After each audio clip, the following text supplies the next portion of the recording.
How you doing? My name is Brother P, and I'm about to do the gospel rap history. The history of gospel rap according to Brother P. Well, before we get into the history of gospel rap, let's get into the history of rap, period, for most of us in the United States. For us, it started with Sugar Hill Gang in Savannah, Georgia, Rapper's Delight. It's a record that was spinning in the skating rinks. And you know, we played it, we bought it, we memorized every word. Extended 12-inch disco singles, everything. And that grew out of, there was a group called The Chic and their song Good Times. So that's how it started. After that record, I moved from Savannah, Georgia, and went to high school in Hampton, Virginia. I would join the choir at Antioch Baptist Church with a couple guys, Andre and Reese. Andre and Reese were also DJing at a club, and that's where I would begin to MC.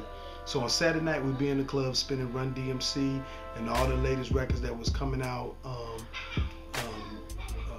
Jam Master Jay and all that. And that was Saturday night. And then Sunday morning, we'd be in church. And we'd be in church on Sunday morning singing. And I would sing solos in the choir. One of my songs was, "Don't let them catch you with your work undone. Keep on striving till the work is done. What would the profit man to gain this world and lose his soul?" So I was singing Sunday morning and going to choir rehearsal. Saturday night, Friday night, I was at a club MCing. And that's how basically I grew up with this double life. In my household, my parents would send us to Sunday school, but it was no Bible study in the household. So I learned one Bible verse in California, Moreno Valley, while I was out there with my aunt and uncle in California, John 14 at Vacation Bible School, I believe.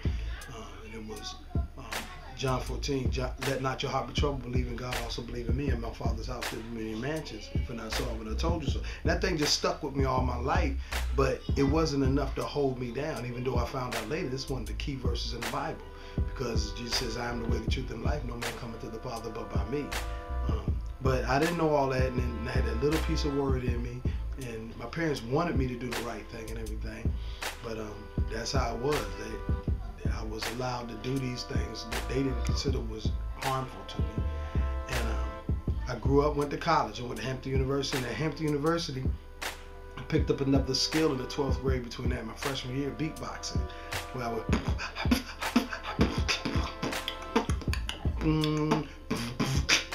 beatboxing. I would beatbox for all the rappers on the campus. I would meet several MCs. One of my fellow freshmen was Freedom Williams of C&C Music Factory. He used to rap all the time. He would also teach us about the 5% nation of gods and earths, and about the Nation of Islam and all these things like that. And it was a real learning experience coming from the Baptist tradition, just going and listening to a preacher, to these young brothers on the streets, on the yard at Hampton University, just breaking stuff down we had never heard before. Learned about Malcolm X and Clarence 13X, all these people, Honorable Elijah Muhammad, Farrakhan. I'd never heard of these people, and man, it was just interesting. These guys would debate and everything, and we were just sucking up learning. But on the side, we was rapping. We weren't rapping about no religion or no philosophy. We were rapping about having fun and stuff like that. And at the same time, I was in the choir at Hampton University, His Chosen Sounds, doing records. So I still was leading this double life. And in 1984, I also did something. I smoked my first joint, or what we call marijuana weed, and that would lead me on a whole nother path, but that would come into play later as far as this rap thing is considered. By my senior year, I'm graduating from college. I'm still beatboxing, I'm still singing, but I'm not in the choir no more. But I still get that thing in me, and I go to California, something about this, like the faith or something, and I end up getting out of California. I was like, I want to get into this rap thing.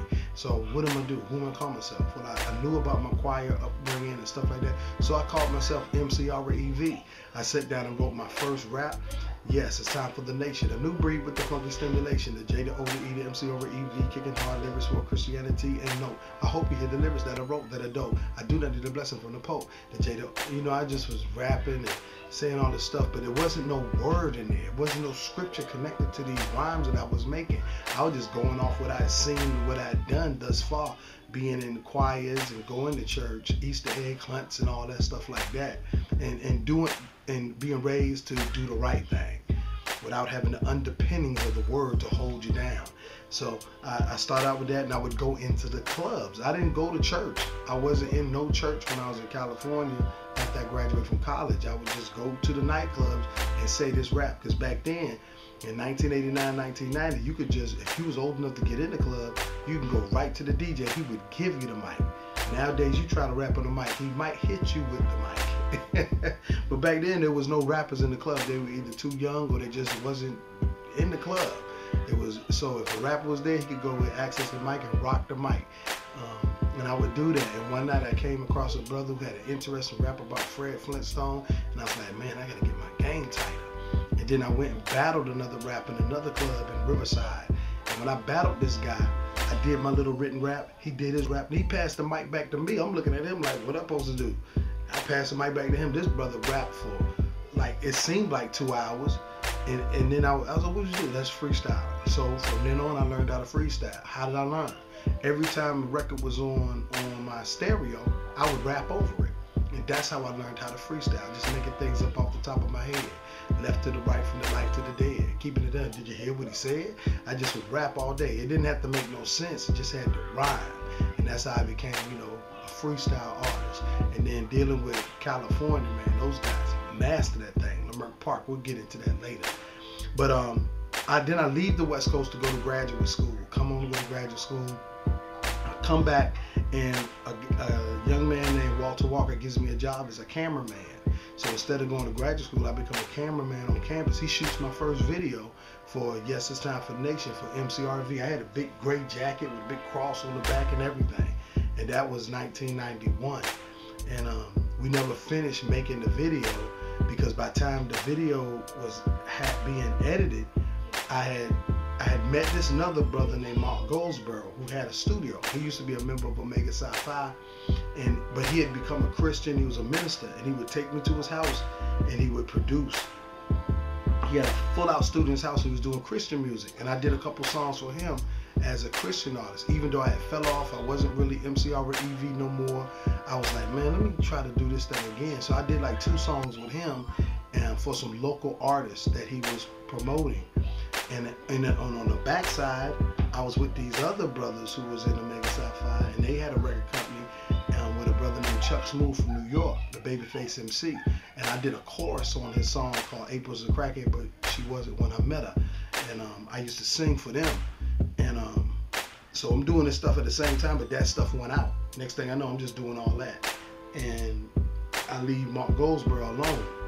And I go back into just not hardcore rap music, but just rap music.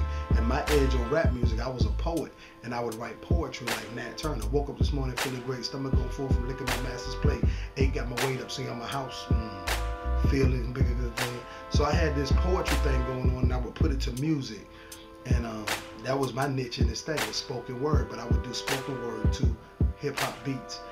And that worked for a while. All of a sudden, the group busted up because Chuck Smooth all of a sudden gets married, and he meets his wife, and they had a couple kids. But when he gets married, he kind of drops out of the little knit alliance that we had. And I was like, man, the guys are not graduating, but going on in their careers as officers and whatnot. So I caught a Greyhound bus from Newport News, Virginia, to Los Angeles, California, where one of my fraternity brothers, Dwayne Cooper, would pick me up from the Greyhound bus station, I believe in East LA. And I would start my career out there. I rode a bus cross country, and it was a crazy bus ride. It took, I believe, 4 days, same socks. So, I got out there, got cleaned up, and no job at first. And what I would do, I'd go to Venice Beach and sing with a karaoke machine for money. I made $30 the first day I was out there. And I didn't go back, but, it was like, man, I could just make money doing that. It's a great place. And I stayed up there, started meeting people, started doing spoken word or poetry, and they had poetry clubs out there. This young lady used to promote me, and another couple guys. Now my name was Fat Taz out there, and that stood for Fat Tasmanian. I was considered a fat Tasmanian, and that Tasmanian meant Tasmanian devil. So I had to name myself after the Tasmanian devil.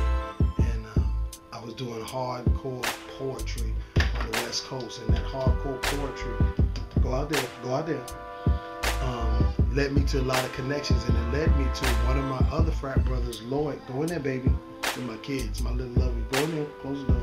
And that hardcore poetry led me to hook up with another brother named Lloyd Irvin, who also was a member of Omega Psi Phi. And he, go in there, baby. Go in there, baby. Go in there. And that brother hooked me up with some brothers from Death Row, where I did a poem for them, and they liked it, and they just said, you know, you chill out with us. I chilled out with them to the point of doing a record, a skit for Death Row Records for Sam Snead called Death Row Ain't Nothing But Some G's. And it was a song, and I would talk in the middle. And that's how I met Dr. Dre in the studio with them. I also was working with a brother named Butter, who did the whole West Side Connection, the first album, all the music on it anyway. And I also was in Compton with a brother named Anthony Simpones, who was also teaching me how to produce, along with me watching these other guys produce and how they bring the beat out the music. So I was learning how to become a producer now and still doing poetry and rapping at the same time. And spiritually, I wasn't definitely not into nothing Christian. I then gave up on Christ. I turned my back on Christ and started walking the other way. And I met a brother named Minister Tony Muhammad in Leimert Park. And after I met him, you know, me and another brother named Keith Whitney decided to go hear him speak because he knew Tony Muhammad, Minister Tony Muhammad, and we went to go hear him speak at Mos 27. After the meeting was over, I thought it was a nice, orderly meeting, and we went to go talk to him. I was very impressed with him, and I decided to join the Nation of Islam. And I had already read books like the Autobiography of Malcolm X. I done read Theology of Time, several other books by the Honorable Elijah Muhammad, and all kinds of things like that. So it was just like, okay, I understand what was going on, what happened in the past, but this is where I'm at right now. So I joined the Nation of Islam. I signed up to join the Nation of Islam. I wouldn't be able to go to my next meeting because the very next week on Crenshaw Boulevard, Martin Luther King Day, I'll never forget it, I got hit in the back, totaled the car. Got out the car, I looked at the car, and I said, hold on a second, let me get this.